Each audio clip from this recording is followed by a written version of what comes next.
The diary was bound in cracked leather, its pages yellowed and brittle as autumn leaves. When the construction crew found it sealed behind a false wall in the basement of the old Brennan house on Maple Street, they almost threw it away with the rest of the debris.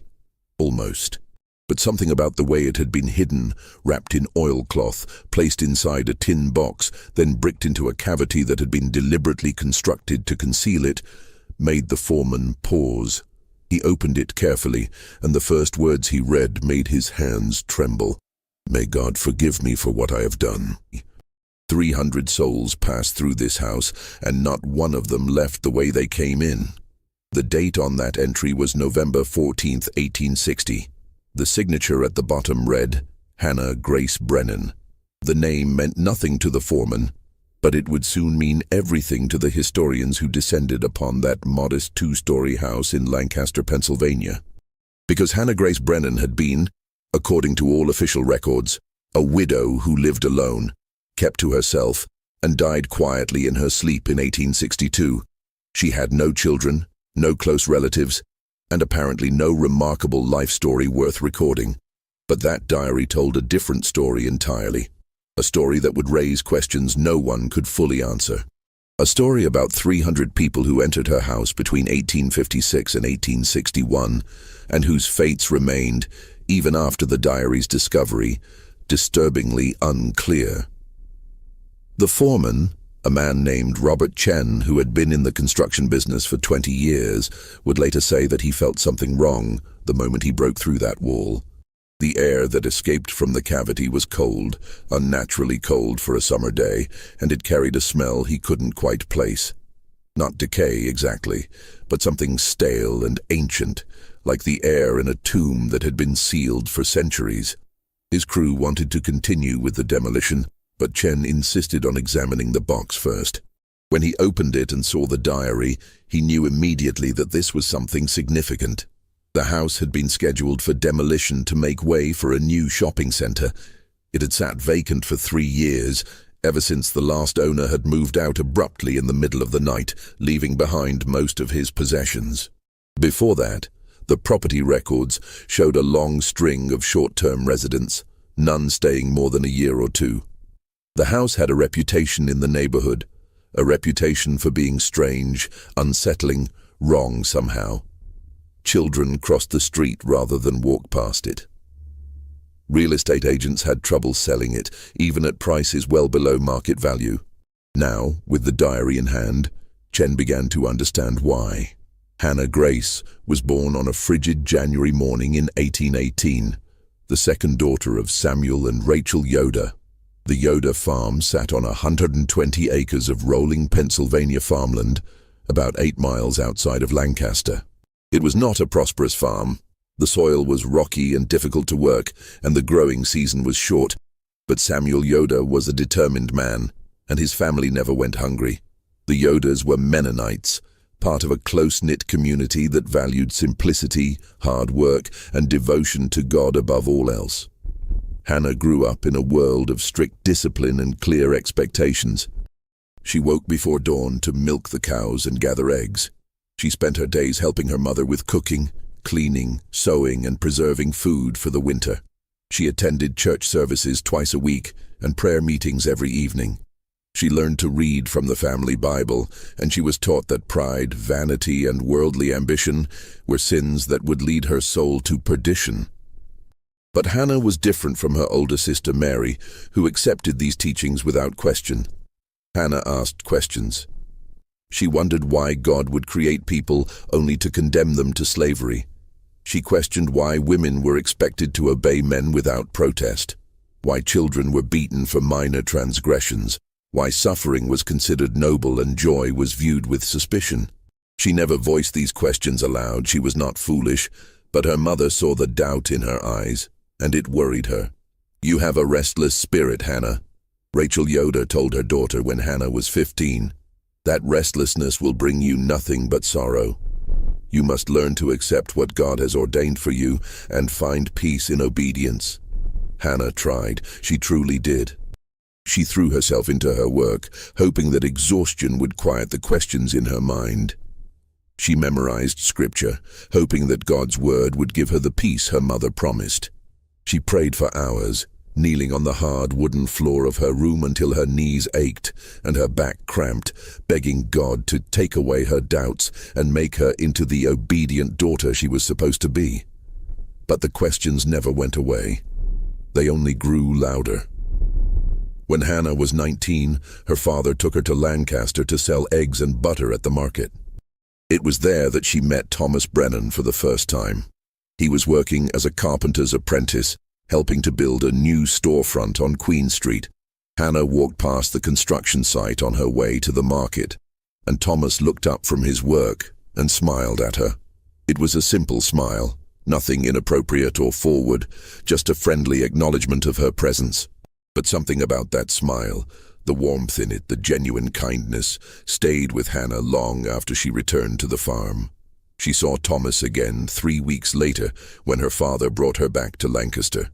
This time Thomas spoke to her. He asked her name, told her his own, and commented on the fine weather they were having. The conversation lasted less than 2 minutes, but Hannah thought about it for days afterward. She had never spoken to a young man outside of her church community before, and certainly never to someone like Thomas, an Irish Catholic immigrant, exactly the kind of person her father warned her to avoid. But there was something about Thomas that drew her. He was kind, he was respectful, and unlike the young Mennonite men who sometimes came calling at the Yoder farm with their parents' approval, Thomas looked at Hannah as if he saw her, really saw her, not just as a potential wife or mother to future children, but as a person in her own right. Over the next 6 months, Hannah found excuses to go to Lancaster whenever possible. She volunteered to make the weekly trip to market. She offered to deliver eggs to customers in town. And each time, she managed to walk past the place where Thomas was working, and each time, they spoke a little longer. Thomas told her about his life in Ireland, about the poverty and hunger that had driven his family to emigrate, about his parents who had died during the voyage across the Atlantic, leaving Thomas alone in a new country at the age of 16. Hannah told him about the farm, about her family, about the questions that plagued her and the doubts she could never voice. They fell in love slowly, carefully, knowing that their relationship was impossible. Hannah's father would never approve of her marrying outside the faith. Thomas had almost nothing to offer. He was a laborer with no prospects, no land, no family connections. But they were young, and they were stubborn, and they believed that love could overcome any obstacle. They were wrong, of course. Love could not overcome the fury of Samuel Yoder when he discovered that his daughter had been meeting secretly with an Irish Catholic. Love could not overcome the scandal that erupted in the Mennonite community when word got out. Love could not overcome the threat of total disownment that Hannah's father issued, telling her that if she married Thomas Brennan, she would be dead to her family, cast out and forgotten as if she had never existed. But Hannah had spent her whole life being obedient, being quiet, swallowing her questions and her doubts and her desires. And she discovered that there was a limit to how much she could swallow. When faced with the choice between the life her family had planned for her and the life she wanted for herself, Hannah chose herself. She married Thomas Brennan in the summer of 1839 in a small civil ceremony with no family present. She was 21 years old. Her father kept his word. From that day forward, the Yoder family never spoke Hannah's name again. Her mother, her sister, her younger brothers, all of them treated her as if she had died. When Hannah tried to visit the farm a few months after the wedding, her father met her at the gate with a rifle and told her that if she ever set foot on his property again, he would shoot her. Hannah wept all the way back to Lancaster, but she did not regret her choice. She had Thomas, and that was enough. Thomas and Hannah built their life together slowly, carefully, like Thomas built the houses and storefronts that were his trade. They rented a small apartment above a bakery for the first 3 years of their marriage, saving every penny they could spare. Hannah took in sewing and laundry, her fingers working late into the night by candlelight, stitching hems and darning socks and washing other people's linens. Thomas worked 6 days a week, sometimes 7, taking on any job that would pay. They ate simple meals, wore simple clothes, and dreamed of the day when they could afford a home of their own. That day came in 1842. The house on Maple Street was not impressive. It was a simple two-story structure that had been poorly maintained by its previous owner, but it was theirs. Thomas spent months repairing it, replacing rotten boards, fixing the leaking roof, rebuilding the sagging front porch. Hannah cleaned every inch of it, scrubbing away years of neglect until the floors shone and the windows sparkled. They planted a small garden in the backyard, and Hannah grew vegetables and herbs that she used to make their meals. They were happy. Not wealthy, not comfortable in any material sense, but happy. They had each other, and they had their home, and that seemed like enough. But there was one sadness that shadowed their happiness. Hannah did not conceive. Month after month, year after year, she hoped and prayed for a child, but none came. She consulted with doctors who told her there was nothing wrong with her that they could detect. She tried folk remedies suggested by the other women in the neighborhood. Teas made from raspberry leaves, poultices applied to her abdomen, charms and prayers and superstitions. Nothing worked. Thomas told her it didn't matter, that he loved her whether they had children or not. But Hannah knew it mattered to him, even if he wouldn't admit it. She saw the way he looked at other men's children, the longing in his eyes. She heard the slight change in his voice when their neighbors talked about their sons and daughters. And she felt the weight of her failure pressing down on her like a stone. By 1850, Hannah had accepted that she would never be a mother. She was 32 years old, and she had been married for 11 years. If children were going to come, they would have come by now. She tried to make peace with this reality, tried to find purpose in other things, her work, her marriage, her small circle of friends in the neighborhood. But there was always a hollowness inside her, a sense that something fundamental was missing from her life. Thomas never reproached her for her childlessness. He never suggested, as some of the neighbors did, that perhaps God was punishing her for defying her family and marrying outside her faith. He simply loved her, steadily and faithfully, and tried to make her happy in whatever ways he could. In 1853, Thomas began working on a large construction project, a new bank building in the center of Lancaster. It was the biggest job he had ever been part of, and he was proud to be chosen for the crew. The work was dangerous, but the pay was good, and Thomas dreamed of saving enough to expand their house, maybe add a third bedroom, build a proper workshop in the backyard where he could take on projects of his own. He never got the chance. On a cold morning in February of 1854, a support beam collapsed. Thomas was standing directly beneath it. He died instantly, his chest crushed, his neck broken. He was 36 years old. Hannah's world ended that day.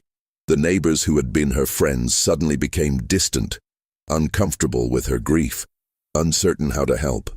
The women brought food, but they didn't stay long. The men offered to help with repairs around the house, but their offers were perfunctory, obligatory. Hannah realized that she had become something people didn't know how to handle, a childless widow with no family, no real place in the community.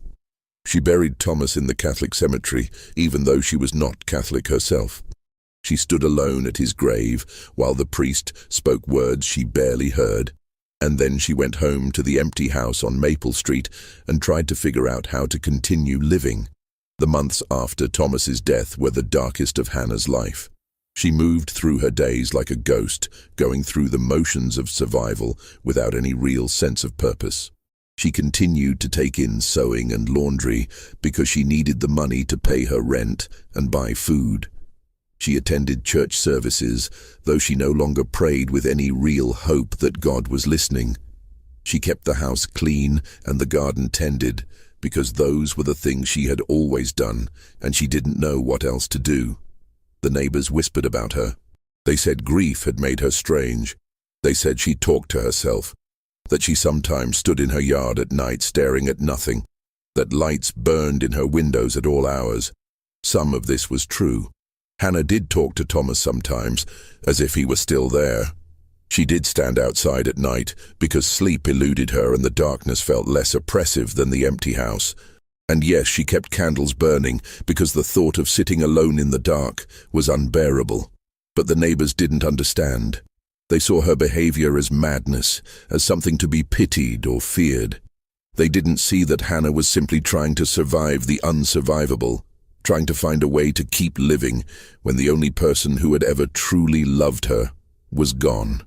And then, on a cold night in March of 1856, someone knocked on her door. Hannah almost didn't answer. It was late, well past 10 o'clock, and she wasn't expecting anyone. But the knocking continued, soft but insistent, and finally, more out of curiosity than anything else, Hannah opened the door. The man standing on her porch was tall and thin, his clothes ragged and dirty. His face was haggard, his eyes sunken with exhaustion and fear. He looked at Hannah for a long moment, as if trying to determine whether he could trust her, and then he spoke in a low, urgent voice. "They told me you might help," he said. "They said this house was safe." Hannah didn't understand at first. "Who told you that?" she asked. "Help with what?" The man glanced over his shoulder, checking the dark street behind him. "Please," he said. "Can I come inside? I can't stay out here. If they find me—" He didn't finish the sentence, but Hannah saw the terror in his eyes, and something inside her responded. She stepped aside and gestured for him to enter quickly. He slipped past her, and she closed the door, her heart pounding. "Who are you?" she asked. "What's happened?" The man stood in her hallway, trembling despite the warmth from the fireplace.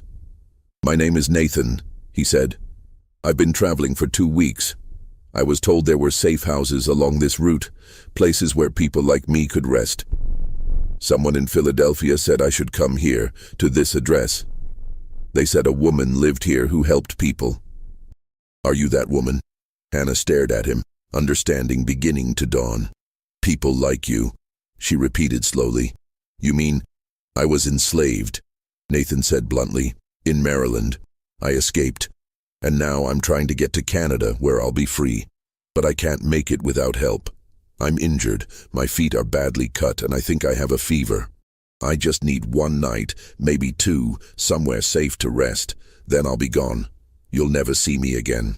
Hannah's first instinct was to refuse. What Nathan was asking was illegal. The Fugitive Slave Act of 1850 made it a federal crime to harbor escaped slaves, punishable by fines and imprisonment. If Hannah was caught helping him, she could lose everything: her house, her freedom, possibly her life. But as she looked at Nathan standing in her hallway, exhausted and terrified and desperate, she thought about her own life, about the years she had spent swallowing her questions and her doubts, being obedient, following the rules, about the choice she had finally made to defy her family and marry Thomas, and how that choice had been the only real moment of courage in her entire life, about the emptiness that had consumed her since Thomas's death, the sense that her life had no purpose, no meaning, no value. And she thought about something Thomas had said to her once, years ago.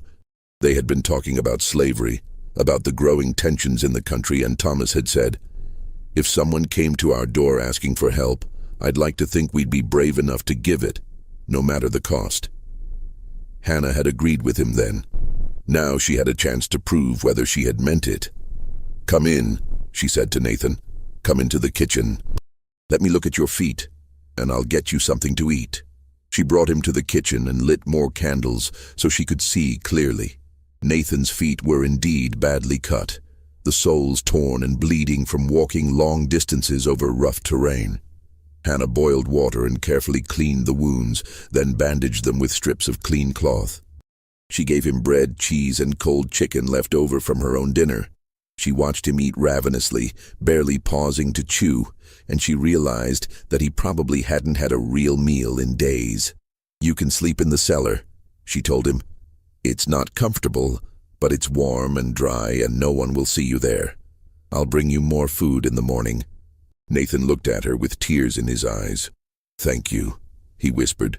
"You don't know what this means. I was starting to think I wouldn't make it." "How far do you still have to go?" Hannah asked. Canada is about 300 miles north, Nathan said. But I can't travel on the roads during the day, too dangerous. So it'll take me weeks, maybe months, and I don't know the way. I'm just following the directions people give me, hoping I don't get lost. Hannah led him down to the cellar, which was cold and damp, but at least provided shelter. She gave him blankets and promised to check on him in the morning. Then she went back upstairs, locked the door, and sat in her kitchen with her head in her hands, wondering what she had just done. Nathan stayed for 3 days. His fever broke on the second day, and by the third he was strong enough to continue his journey. Before he left, he thanked Hannah again and told her something that would change the course of her life. "There will be others," he said.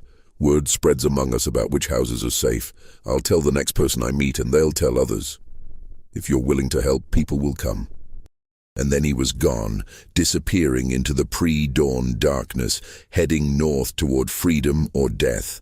Hannah didn't know which, and she never saw him again. But he had been right about one thing. Others came. The second person to knock on Hannah's door came 2 weeks after Nathan left. This time it was a woman named Esther, traveling with a baby boy strapped to her back. Esther was younger than Hannah, probably in her early 20s, and she was so exhausted she could barely stand. Hannah took her in without hesitation this time, gave her food and a place to sleep, and cared for the baby while Esther recovered her strength. Esther stayed for 5 days. On the last night, she told Hannah her story. She had been enslaved on a plantation in Virginia, where she had been born and had lived her entire life. The baby's father was the plantation owner's son, who had forced himself on Esther repeatedly. When she became pregnant, she had begged to be allowed to keep her child, but the owner had told her that the baby would be sold as soon as he was weaned. Esther had decided then that she would rather die trying to escape than watch her son be taken from her. Hannah held the baby while Esther spoke, feeling the small, warm weight of him in her arms, and something inside her shifted. She thought about the child she had never been able to have, about all the love she had stored up with nowhere to put it, and she realized that maybe this was her purpose. Maybe this was why God had never given her children of her own, so that she could help save other people's children instead. It was a comforting thought. It gave her grief a meaning it had never had before. After Esther left, more people came, sometimes 1 or 2 a month, sometimes more. Hannah began to develop a system. She kept extra food stored in the cellar, dried beans, cornmeal, salted meat, things that would last. She kept bandages and basic medicines on hand. She learned which neighbors were sympathetic to the abolitionist cause and which ones might report her to the authorities. She became careful, vigilant, always watching for signs of danger, and she began to change the house. The cellar, as it was, could hide maybe 2 or 3 people at most. If more than that arrived at once, and they increasingly did, as word spread, Hannah had nowhere to put them. She couldn't let them stay in the main house, where they might be seen through the windows. So in the summer of 1856, Hannah hired a German immigrant named Friedrich to help her expand the cellar. Friedrich spoke very little English, which Hannah considered an advantage. She told him she needed more storage space for preserves and root vegetables, and he nodded and began to dig. Over the course of 6 weeks, he excavated a much larger space beneath the house, shoring up the walls with timber and brick. The work was slow and difficult, but Friedrich was patient and thorough. When he finished, Hannah paid him what she could afford and gave him extra food to take home to his family. But the expanded cellar was only the beginning. Hannah began to see possibilities she hadn't noticed before. The house had been built in 1828, and like many houses of that era, it had irregular angles and odd spaces, closets that were deeper than they appeared, walls that seemed thicker than necessary. Hannah started measuring these spaces, calculating how they might be modified to create hiding places. She hired different workers to do different jobs, making sure that none of them saw the full scope of what she was creating. One man built a false wall in the cellar, creating a hidden room behind a heavy shelf. Another installed a trap door in the floor of the pantry, concealed beneath a rug. A third dug a tunnel from the cellar to the small shed in the backyard so that people could enter and leave without being seen from the street. The work took months and cost nearly all of Hannah's savings. She stopped eating regular meals, surviving on bread and water so she could afford to pay the workers. She sold her wedding ring, the only piece of jewelry she owned, and used the money to buy timber and bricks. She worked alongside the laborers, her hands blistering and bleeding, her back aching, driven by a purpose she couldn't fully explain even to herself. By the end of 1856, Hannah's house had been transformed. From the outside, it looked exactly as it always had, a modest, unremarkable home. But inside, it was something else entirely. A network of hidden rooms and secret passages designed to conceal people from the world. And the people came, more and more of them, following the invisible trail that had been blazed by Nathan and Esther and the others who had passed through before them. They came alone and in pairs, in families with children, in groups of 5 or 6 traveling together. They came with nothing but the clothes on their backs and the desperate hope that they might somehow make it to freedom. Hannah took them all in. She fed them, clothed them, tended to their injuries and sent them on their way when they were strong enough to continue. She never asked for payment, she knew they had nothing to give, and she never judged them for the crimes they had committed in pursuit of freedom. Theft, sometimes. Violence, occasionally, when it was necessary for survival. She simply helped them, because it was the right thing to do, and because it gave her life a meaning it had lacked since Thomas died. But as 1857 began, Hannah started to notice something strange, something that would, over time, evolve into the deep mystery at the heart of her story. The first strange occurrence happened in January of 1857. Hannah had 3 people staying in the hidden cellar rooms, a teenage boy named Marcus and 2 older men who had been traveling together. Hannah brought them food one evening, as she did every day, and when she opened the hidden door behind the shelf, she found only Marcus. The 2 men were gone. At first, Hannah assumed they had simply left without telling her. It annoyed her. She preferred to know when people departed so she could give them food for their journey and directions to the next safe house. But it wasn't unheard of. Some people were so traumatized, so distrustful of everyone, that they slipped away without warning. But when Hannah talked to Marcus, he insisted the men had never left. "They were here an hour ago," Marcus said, confused. "We were all talking, and then you called me upstairs to help you carry something, remember? When I came back down, they were gone, but I didn't hear them leave." The door never opened. Hannah didn't remember calling Marcus upstairs. She said so, and Marcus looked at her strangely. "But you did," he insisted. "You opened the door and told me you needed help moving a heavy chest. I went up, but you weren't there, so I came back down. And that's when I noticed they were gone." Hannah searched the entire cellar, including all the hidden rooms and the tunnel to the shed. She found no trace of the 2 men, no belongings, no signs they had ever been there at all. It was as if they had simply vanished into thin air. Marcus left the next day, still confused about what had happened. Hannah tried to put the incident out of her mind, telling herself there had to be a logical explanation. Maybe the men had found another way out that she didn't know about. Maybe Marcus had been confused about the timing. Maybe they had left while Marcus was asleep. But then it happened again, and again. People who should have been in the hidden rooms simply weren't there when Hannah went to check on them. Sometimes their belongings were gone too. Sometimes their belongings remained, as if they had stepped out for a moment and simply never returned. Hannah began keeping more detailed records, writing down the names of everyone who stayed in her house, when they arrived, and when they left. She noted every strange occurrence, every disappearance, every moment when things didn't quite make sense. And as the months passed, the entries in her diary became increasingly troubled. "I am losing track," she wrote in April of 1857. "I know that 7 people arrived this month, but when I count the people currently staying in the house, I can only account for 5. Where did the other 2 go? Did they leave without telling me? Or am I simply forgetting that they already departed?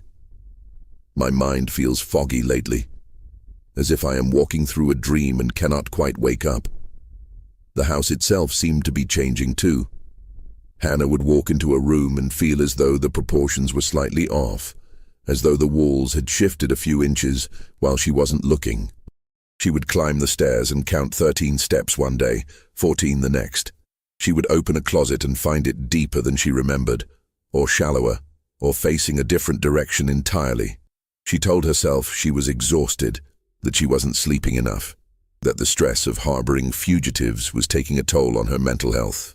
And that was certainly true. She was averaging maybe 4 hours of sleep a night, and she was constantly on edge, always listening for the knock on the door that might signal either a new arrival or a federal marshal coming to arrest her.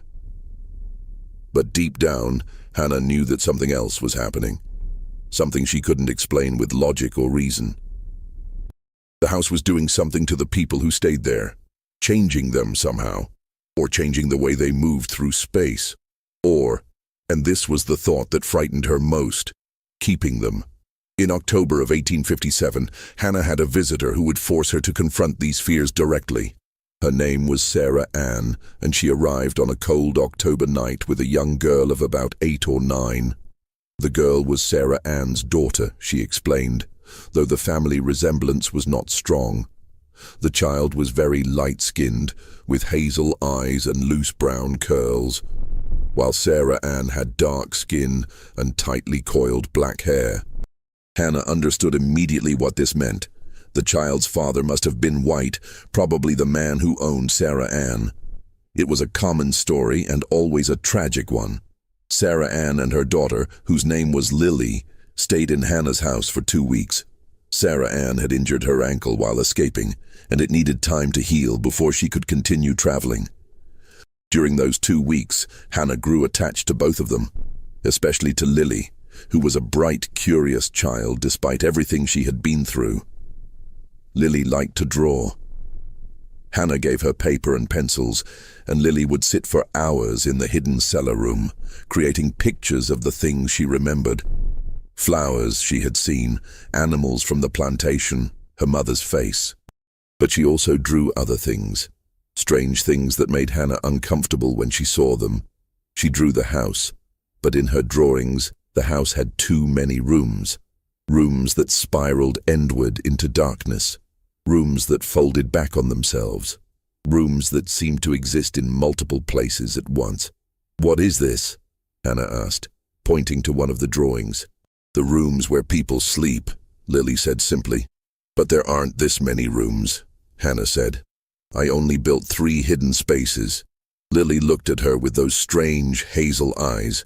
"There are more now," she said. "They keep growing. Don't you hear them at night? The house is always building more rooms." Hannah felt a chill run through her. She wanted to dismiss Lily's words as a child's imagination, but she couldn't, because she had heard things at night. Sounds like hammering and sawing, sounds like construction happening somewhere deep beneath the house. She had told herself she was dreaming, or that the sounds were coming from a neighbor's property. But what if they weren't? Sarah Ann and Lily left on a sunny morning in late October. Hannah packed them food for the journey and gave them detailed directions to the next safe house, about 30 miles north. She hugged them both goodbye and watched them disappear down the street, heading toward a future that might hold freedom or might hold death. Hannah would never know which. But 3 days later, Hannah was in the cellar bringing food to a new arrival when she heard a child's voice singing. She froze, listening. The voice was coming from somewhere behind the walls, thin and distant, but unmistakable. And the song was one that Lily had sung constantly during her stay, a simple melody that Sarah Ann said had been passed down through generations. Hannah pressed her ear to the wall, her heart pounding. The singing continued for a few more seconds, and then it stopped. Hannah waited, but it didn't resume. She told herself she had imagined it. Lily was 30 miles away by now, maybe more. The singing couldn't possibly have been her voice. But Hannah couldn't shake the feeling that somehow, despite having left 3 days ago, Lily was still in the house. Still somewhere in the maze of hidden rooms that had grown far beyond what Hannah had built. As 1858 began, Hannah's obsession with the house deepened. She spent hours in the cellar, mapping the spaces she had created, measuring the distances between rooms, trying to understand the architecture of what she had built. but the measurements never made sense. The hidden rooms seemed to take up more space than should have been possible within the footprint of the house. The tunnel to the shed was longer than it should have been. Hannah paced it out one day and counted nearly 70 feet, when the distance from the cellar to the shed was no more than 30 feet. She hired more workers, telling them she wanted to make improvements to the house. She had them build additional storage spaces, more false walls, another concealed door. But each time they finished a project, Hannah would discover that the work had somehow created more than she had commissioned. A closet that should have been 6 feet deep would be 12 feet deep. A hidden room that should have measured 8 by 10 feet would turn out to be nearly twice that size. The workers noticed the anomalies, but they didn't comment on them. They simply did the work, collected their pay, and left. Hannah wondered if they were afraid of her, if they thought she was mad. She wondered if she was mad. But the people kept coming. 50 people had passed through her house by the end of 1857. By the middle of 1858, the number had climbed to more than 100. Hannah recorded each one meticulously in her diary. Their names, if they would give them, their injuries and illnesses, how long they stayed, where they said they were heading. But she also recorded the disappearances, the people who vanished from the hidden rooms without explanation, the voices she heard singing or speaking in languages she didn't recognize, the footsteps that echoed through the walls at night, the cold spots that appeared in certain areas of the cellar, places where the temperature seemed to drop 20 degrees for no reason. In August of 1858, Hannah had her closest call with the authorities. 2 federal marshals came to her door, saying they had received reports of suspicious activity at her address. Hannah let them search the house, just as she had done before. But this time, there were 7 people hiding in the cellar, 3 adults and 4 children. If the marshals found them, everyone would be arrested, including Hannah. The marshals searched methodically, going through every room upstairs first, then heading down to the cellar. Hannah followed them, her mind racing, trying to think of some way to distract them or delay them. But she needn't have worried. The marshals walked right past the shelf that concealed the hidden door. One of them even leaned against it while examining the rest of the cellar. But they didn't move it, didn't notice anything unusual about it. When they left, apologizing again for the intrusion, Hannah went down to check on the people in the hidden rooms. But when she moved the shelf aside and opened the door, the rooms were empty. The 7 people who had been there just an hour earlier were gone. Their belongings were gone. There was no sign they had ever been there. Hannah stood in the empty room for a long time, her candle casting flickering shadows on the walls, and she wondered if she had imagined them entirely. Maybe there had never been 7 people. Maybe her mind was fracturing under the strain of what she was doing, and she was seeing things that weren't there, creating guests who didn't exist. But that night, as she lay in bed trying to sleep, she heard them. Voices drifting up through the floorboards, too muffled to make out words but clear enough to know they were there. The 7 people she thought had vanished. They were still in her house somewhere, in rooms she hadn't built, in spaces that shouldn't exist. And Hannah realized, with a clarity that was almost like a revelation, that the house was alive. It was growing, evolving, creating spaces to hide the people who came to it seeking shelter. And once it took them in, it didn't always let them go. The entries from late 1858 through 1859 show Hannah's mental state deteriorating. Her handwriting becomes less careful, more hurried. She crosses out words and rewrites them. She starts and abandons sentences mid-thought. She writes the same entry multiple times on different pages, as if she's forgotten that she already recorded the information. November 3rd, 1858. A family of 4 arrived tonight. Mother, father, 2 children. I gave them the large room at the end of the tunnel. They seemed grateful. The father wept. November 3rd, 1858. Was it a family? I thought it was 5 people, or maybe 6. I cannot remember. The faces blur together now. There are so many faces. November 3rd, 1858. No one came tonight. The house is empty. I am alone. All 3 entries are dated the same day, but they contradict each other completely.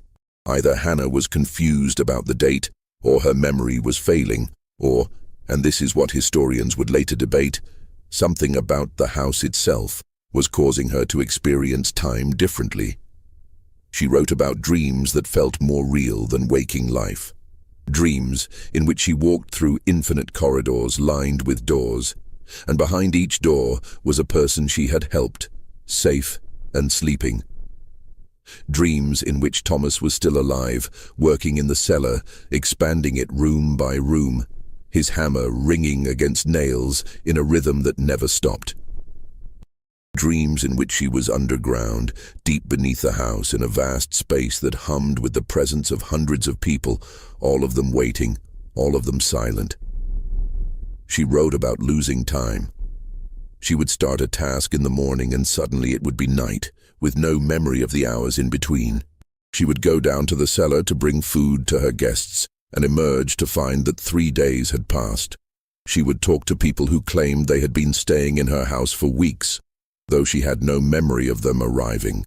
"I am not well," she wrote in January of 1859.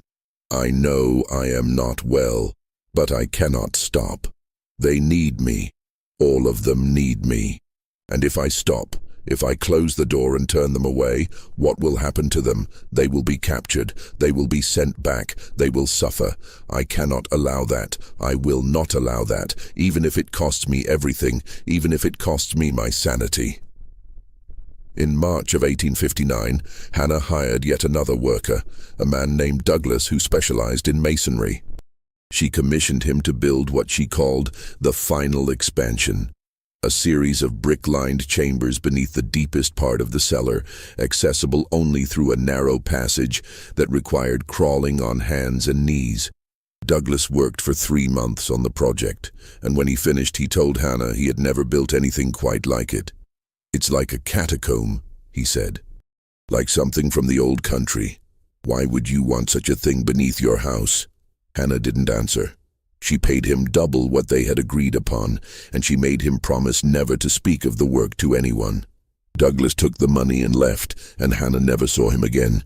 The final expansion was different from the other hidden spaces. It was colder down there, and the air had a strange quality, thick and heavy, like the air before a storm. Hannah found that she could hear things in those deepest rooms that she couldn't hear anywhere else. Whispers, singing, prayers spoken in voices that might have been memories or might have been something else entirely. She began bringing people down to those rooms, the ones who seemed most desperate, most frightened, most in need of absolute concealment. And once she brought them down there, she rarely saw them leave. "They are safe now," she wrote in her diary, "safer than they have ever been. The house will protect them. The house will keep them hidden until the war comes. And the war is coming. I can feel it. The whole country is holding its breath, waiting for the violence to begin. But here, in my house, they will be safe. All of them will be safe." By January of 1860, Hannah estimated that more than 200 people had passed through her house. The number was staggering, almost impossible to believe. But Hannah had kept records, and the records didn't lie. Or at least, they hadn't lied at first, when Hannah's mind was still clear, and her memory still functioned properly. Now, though, she wasn't certain of anything. The records contradicted themselves. The numbers didn't add up. She would count the people currently staying in the hidden rooms and get a different total every time. Sometimes 8, sometimes 15, sometimes more than 20. She would go down to check on specific individuals and find them gone, replaced by people she didn't recognize, people she had no memory of admitting to her house. "I am losing myself," she wrote on February 10, 1860. "I feel as though I am dissolving, becoming part of the house itself. Sometimes I cannot remember if I have eaten. Sometimes I cannot remember what year it is. Sometimes I look in the mirror and do not recognize the face looking back at me. I am 41 years old, but I look 60. My hair is grey, my skin is papery and thin. I am disappearing." The neighbors had largely stopped talking to Hannah by this point. She had become the strange widow who lived alone, who kept her curtains drawn, who was sometimes seen wandering her backyard in the middle of the night. Children dared each other to knock on her door and run away.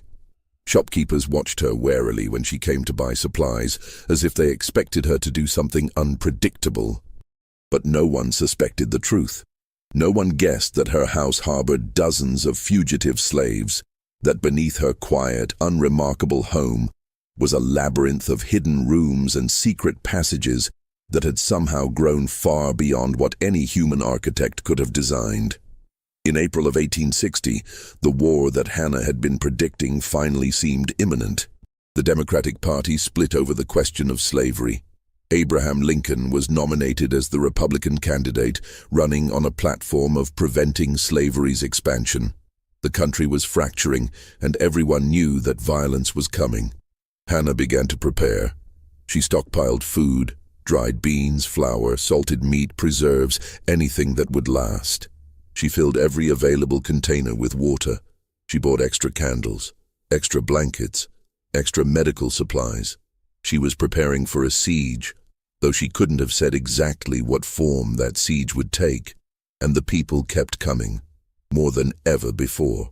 Word had spread throughout the network of abolitionists and Underground Railroad conductors that Hannah Brennan's house was the safest stop between Philadelphia and the Canadian border. People came who were injured, who were sick, who were pregnant, who were traveling with small children or elderly relatives. People came who had nowhere else to go. Hannah took them all in. She found space for them somewhere in the house, in the hidden rooms, in the tunnels, in the deep chambers that Douglas had built. And the house, obligingly, seemed to create more space as needed. The cellar kept expanding. Tunnels kept branching off into new directions. Rooms kept appearing where no rooms should have been. In June of 1860, Hannah experienced something that she would later refer to in her diary as the revelation. She was down in the deepest part of the cellar, in the brick-lined chambers, bringing food to a group of people who had been staying there for several weeks. As she walked through the narrow passage, her candle flickering in the close air, she suddenly felt a presence, a consciousness that was not her own. The house was aware. It was aware of her, aware of the people hiding within it, aware of its own structure and its own purpose, and it was trying to communicate with her. Hannah dropped the basket of food she was carrying and pressed her hands against the brick wall. She could feel it, a pulse like a heartbeat thrumming through the stone, and she could hear it, not words exactly, but something like words, a message that bypassed language and went straight into her mind. Protect, hide, keep safe, never let go. Hannah understood then what was happening. The house had become something more than just a building. It had absorbed the fear, the desperation, the hope of everyone who had passed through it. It had taken on a purpose of its own, to protect these people at any cost.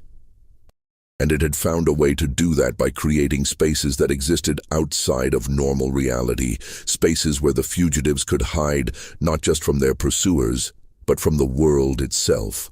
Hannah staggered back to the main part of the cellar, her mind reeling. She sat on the cold floor and tried to process what had just happened. She wasn't mad. She hadn't been imagining things.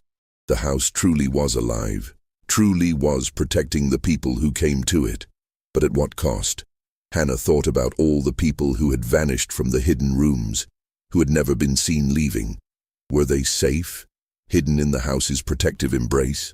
Or were they trapped, unable to escape, preserved in some impossible space between life and death?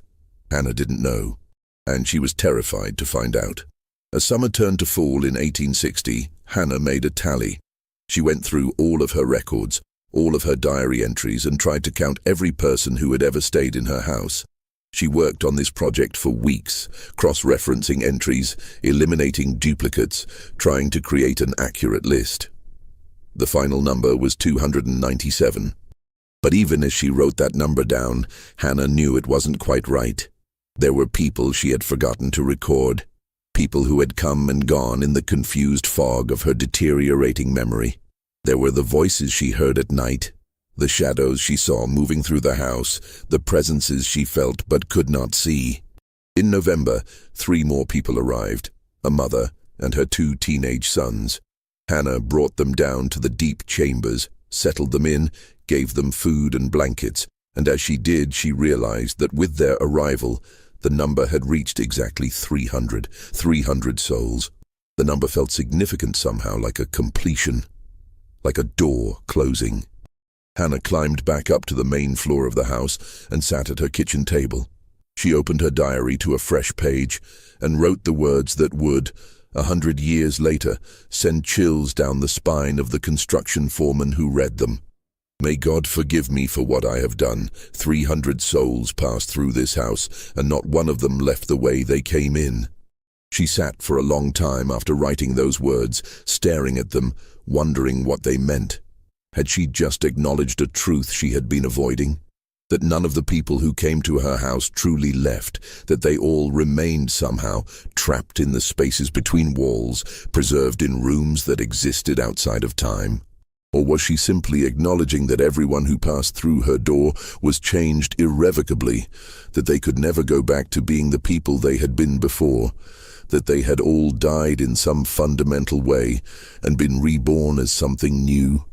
Hannah didn't know. She was too tired to think clearly anymore. She had given everything she had, her money, her health, her sanity, her soul, to the work of protecting these 300 people. And now that work was done. Over the next few weeks, Hannah made preparations. She stopped admitting new people to the house, turning them away with directions to other safe houses along the route. She stopped going down to the deep chambers to check on the people staying there. She started sealing things. She bricked up some of the hidden doors. She filled in sections of the tunnel. She moved heavy furniture in front of passages that led to the deepest parts of the cellar. And finally, she took her diary, wrapped it in oilcloth, placed it in a tin box, and sealed it behind a false wall in the cellar, in a cavity she constructed specifically for that purpose. Let them find it someday, she wrote in a final loose page she left on her kitchen table. Let them know what happened here. Let them judge me if they must. But let them know that I did what I thought was right, even if I was wrong, even if I damned 300 souls instead of saving them. At least let them know I tried. Hannah Grace Brennan died on February 11, 1862, at the age of 43. The official cause of death was listed as heart failure, though the doctor who examined her body noted that she was severely malnourished and showed signs of extreme exhaustion. She weighed less than 90 pounds at the time of her death. Her hair was completely white. Her hands were gnarled and scarred. She looked like a woman in her 70s, not her 40s. The neighbors who found her, she had failed to answer her door for several days, and they had grown concerned, reported that the house was in disarray. Food was rotting in the kitchen. Candles had burned down to nothing. The windows were so dirty they barely let in light. But there was no sign of anyone else, no fugitive slaves hiding in the cellar, no evidence of illegal activity. Just an empty house and a dead woman who had apparently lived and died alone. Hannah was buried next to Thomas in the Catholic cemetery. Her grave was marked with a simple stone bearing her name and dates. No epitaph, no mention of her work. She disappeared into history as completely as the 300 people who had passed through her house. The house itself passed through many hands over the next century. The first new owner moved out after 6 months, complaining of strange noises. The second lasted a year. The third owner, a young couple with a baby, fled in the middle of the night after the wife claimed she saw figures moving in the walls. People, she said, trapped behind the plaster, reaching out to her. Subsequent owners reported similar experiences: cold spots, whispers, footsteps, the sound of children crying, doors that opened and closed by themselves, objects that moved when no one was touching them. Most dismissed these phenomena as ordinary quirks of an old house. But some knew better. Some sensed that there was something fundamentally wrong with the place, something dark and hungry lurking beneath its ordinary exterior. By 1957, the house had gained such a reputation that no one would rent or buy it. It sat vacant for 3 years, slowly deteriorating, until the city finally decided to demolish it and use the land for commercial development. And that's when the construction crew found the diary. The discovery sparked immediate interest among historians. Here was documented evidence of Underground Railroad activity in Lancaster, of a woman who had risked everything to help fugitive slaves. Researchers descended on the site, eager to excavate the hidden rooms Hannah had described in her diary, to understand the scope of what she had built. What they found exceeded anything they had imagined. The cellar contained not 3 or 4 hidden rooms, as Hannah had originally built, but more than 20. The passages didn't follow any logical pattern. They branched and twisted, doubled back on themselves, descended to depths that should have been impossible given the water table in that area. Some tunnels were lined with brick and timber, clearly the work of skilled builders. Others seemed to have been clawed out of the earth by hand, the walls rough and uneven. The excavation took months. Workers mapped the passages as best they could, but the network was so complex that they never managed to create a complete diagram. Some tunnels ended in cave-ins. Others simply stopped, blocked by walls that appeared to have been sealed from the inside. And a few, the ones that disturbed the workers most, seemed to continue beyond the reach of their lights, descending into darkness so complete that even the brightest lamps couldn't penetrate it. They found evidence of habitation in the hidden rooms, scratches on the walls where people had marked the passage of days, drawings, some by children, some by adults, depicting faces, landscapes, symbols whose meaning was unclear, scraps of fabric, broken pottery, the remains of candles. And in one room, far deeper than any of the others, they found something that stopped the excavation cold. A set of shackles mounted on the wall with the remains of rope still attached to them. No one could explain the shackles. Had Hannah used them to restrain someone? Had they been there before she bought the house? Or had they been brought in by one of the fugitives, a grim souvenir of the bondage they had escaped? The excavation team also reported strange experiences. Equipment malfunctioned for no reason. Workers claimed to hear voices when no one was speaking. One man swore he saw a child running through the tunnels, and when he chased after her, she vanished into a wall.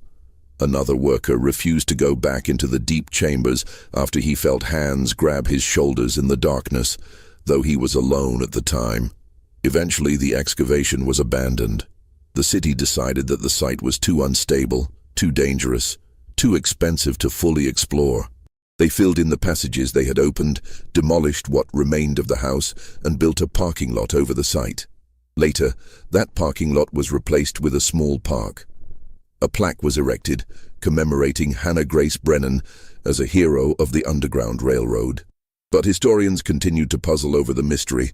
What had really happened in that house? How many people had truly passed through it? And most troubling of all, what had happened to them after they left? Researchers tried to trace the fates of the people mentioned in Hannah's diary. They searched census records, immigration documents, church registries, any source that might contain names or information. They found a few matches. People who had made it to Canada, established new lives, left behind records that proved they had survived their journey. But most of the 300 people Hannah wrote about could not be traced. Their names didn't appear in any records. There was no evidence they had ever reached Canada or anywhere else. It was as if they had simply vanished, swallowed up by the earth somewhere between Lancaster, Pennsylvania, and the Canadian border. Some historians believe the explanation is simple. Records were poorly kept in that era, especially for people who were trying to remain invisible. Many fugitive slaves changed their names multiple times, making it impossible to track them. Many died along the way and were buried in unmarked graves. The lack of records doesn't necessarily mean something sinister happened, but others aren't so sure. They point to the strange expansion of the house, to the passages that seemed to grow on their own, to the testimonies of people who lived there and felt that something was deeply wrong. They point to Hannah's final diary entries, which suggest she knew or suspected that the people in her house weren't leaving, not really, and they ask, what if Hannah wasn't helping people escape? What if, intentionally or not, she was trapping them? What if the house, in its strange sentient way, decided that the best way to protect these people was to never let them leave? What if all 300 souls are still there somehow, hidden in spaces that exist outside of normal reality, waiting in the dark for a freedom that will never come? There's no way to know for certain. The house is gone. The passages have been filled in. Hannah took her secrets to the grave, and the 300 people who trusted her, wherever they are now, cannot speak for themselves. But sometimes, people who walk through the park that now occupies that land report strange feelings, a sense of being watched, a coldness that descends even on warm days, the sound of whispers that might be wind or might be voices. And sometimes, not often, but sometimes, people claim they see figures standing among the trees. Men, women, children. Dark-skinned, exhausted-looking, dressed in clothing from another era. The figures never speak, they never approach, they simply stand there, watching, as if waiting for someone to acknowledge them, as if they want to be seen, to be remembered, to be known. And then after a moment, they fade away, disappearing into the shadows as completely as they disappeared from history. 300 souls passed through Hannah Grace Brennan's house, and somewhere, in some form, they remain.